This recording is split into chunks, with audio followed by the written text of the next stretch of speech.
没事不疼。但是他这个拇指外翻的话，很多年了，这个治疗起来就好那个拧下来的那个小姑娘一样了，要疼，很多年了。他这个有啥意思？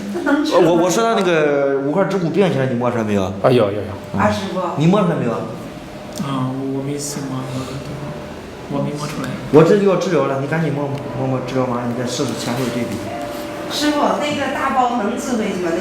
这个不太好治，治疗不是一次两次的。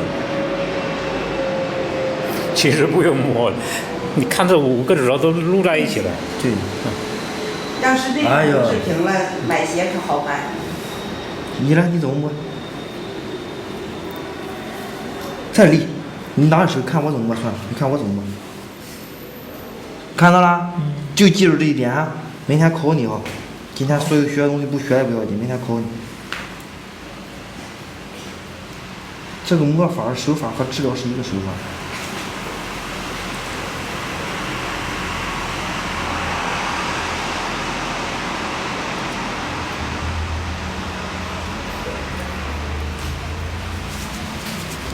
老李那个脚摸了没有？啊，那个脚摸了。摸了。行。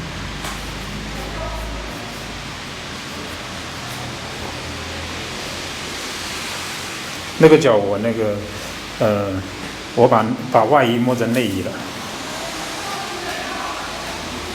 前2天给你打电话，你没过来。老师拿着从家里边切的羊肉，去上那个寿村那边烤那个羊肉串，哎，那个香。你没口福啊，不该我吃。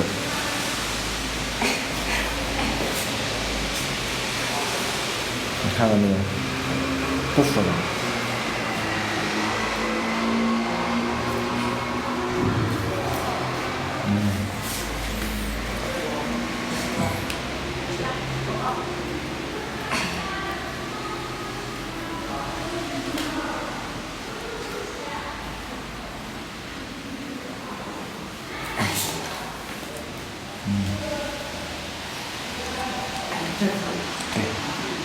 这，哎呀，使劲。就这样，多使劲哈。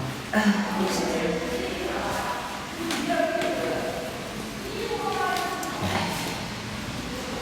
老李，你再试试这个手感，凹凸不平的那个骨。